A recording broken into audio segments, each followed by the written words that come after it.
Hi, thanks for tuning into this clip, Getting Our Head Around Addiction. Now, my name's Ed Seipler, and I work for the Southeastern Trust Addiction Service. Now, I've been working with people with alcohol and drug-related issues for a long time. And one thing I've seen over the years, nobody sets out to become addicted to alcohol and other drugs. It just creeps up on people. But when it does hit, it can hit really hard. So what does help people move forward? Well, we believe understanding. So that's what I want to do with this short clip.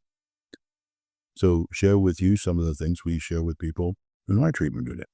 Now, what do we want to explore? Well, what is addiction? Why does addiction happen? Let's keep that simple so you can get your head around that. Big question, why does alcohol and other drug use affect our mental health? And where can you go for support? So that's what I want to do in this short clip. Now, to do this, I'm going to stop sharing slides for a minute and just have a conversation. Well, what is addiction? Now, you could look at medical definitions and whether it's alcohol dependence syndrome or drug dependence, but let's keep it simple. Addiction to alcohol and other drugs is when people keep doing something over and over and over again, despite the serious harm it causes them. We use that definition and people go, yeah, they can relate to that. But a big question, what causes addiction?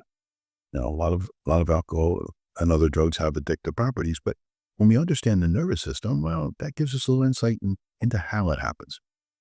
Now, to do this, I use Dan Siegel's hand model of the brain, and I do this quite regularly with people in our treatment unit. And the hand model of the brain is really useful because it creates visual. You can see it. And if you hold your fist up like that, well, that pretty much looks like the brain. And you got the spinal column coming up, bringing all the wires up to the brain. Now, there's loads of parts of the brain. It's complicated. But put simply, you have the downstairs brain. That's where the wrist meets the palm. That's your brainstem. That's where your life function is, your heart rate, blood pressure, breathing, that keeps you alive. Now, part of that downstairs brain, or right above, is the limbic system. Now, the downstairs brain and the limbic system work together for your emotional arousal. Now, you also have up here the thinking part of the brain, the cortex. Well, that's where people think. What we all have, and this is part of being human, we all also have the amygdala. That's part of that limbic system. That's a filter. Now, a filter is for threat and danger. You pick up any threat, and amygdala is going to then link to another part of the brain very quickly, and you're going to get stress hormones, cortisol, adrenaline, noradrenaline, and that mobilizes you. That puts you into a fight or flight response. That's functional. That's what helped the human race survive over the years. But what it also does, it takes thinking offline. Normally, it's our thinking that controls our emotion. Well, you're not thinking straight. You flip your lid. Those stress hormones take thinking offline. A really important question. Think about this. How many people use alcohol and drugs to calm that fight or flight, calm that nervous system, calm those big feelings down? People do it all the time. Now the amygdala, yes, it filters for threat and danger. It also filters for pleasure. You do anything pleasurable in the brain, you're going to produce dopamine. Dopamine is that chemical related to pleasure. Okay, now you use alcohol and other drugs, you get a spike of dopamine. Now, different drugs give you different spike. Cocaine, it's massive.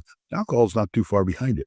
What happens over time? The amygdala remembers that spike of dopamine. You get a reminder of it, day of the week, time of the year, taste, sight, smell. The amygdala starts crying out, where's my dopamine? Where's my spike?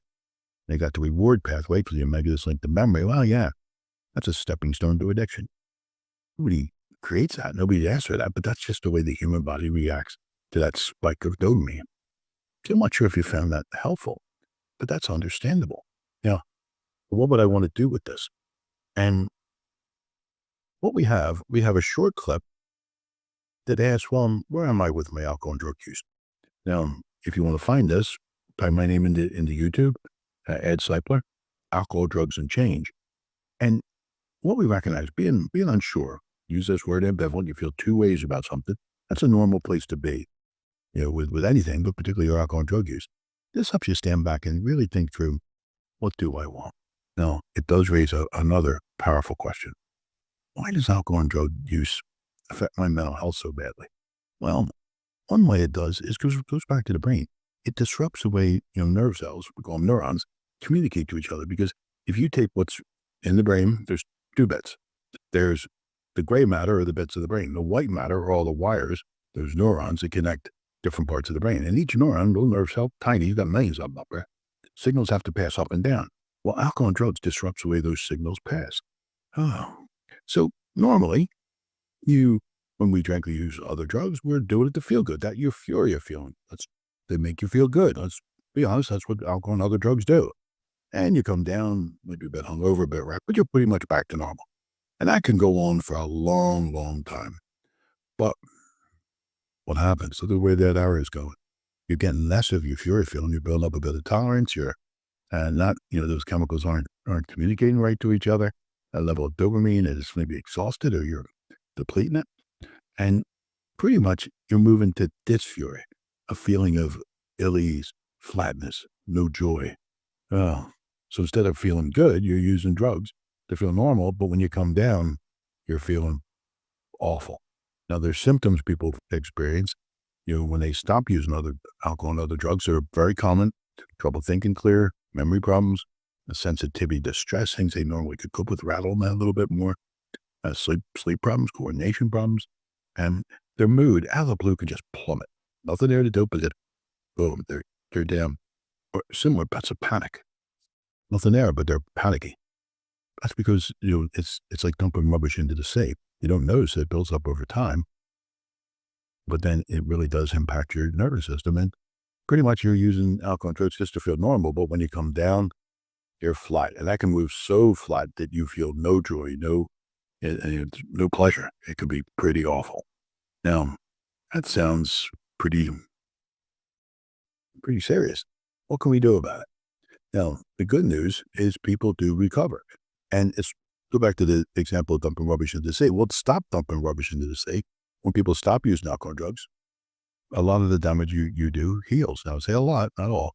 And like the sea, it'll clean itself, but maybe not get back to the pure state it was in the beginning. But there's things you can do to speed up the healing. One is get support. In Northern Ireland, all 5 healthcare trusts have the same services, maybe different providers, but the same services. And to find out what's local to you, just have a look at the Drug and Alcohol Coordination Team's website, and they'll have an interactive map that shows you what the services are and where and how you can access. And we really want to stress this: getting help isn't a sign of weakness; it's a sign of strength. Now, the other thing we have is the Thriving Mind homepage. Now, Thriving Mind are 15 well-being tools that are out there for everyone. It's on the Southeastern Trust website. One is ways to calm that fight or flight response down. The other is self-compassion, but it gives you your tools to bring self-compassion into your life. The evidence, pretty powerful. The amount of benefit people get from self-compassion, useful for everybody, but particularly for people in recovery. The amount of benefits linked to the amount it's used. Use self-compassion for 2 weeks. Come back to the brain. You start strengthening that link between the amygdala, that filter, and the thinking part of the brain, just in 2 weeks. Little exercise, only a couple of minutes. Keep that work going for 8 weeks. Those pathways get cemented.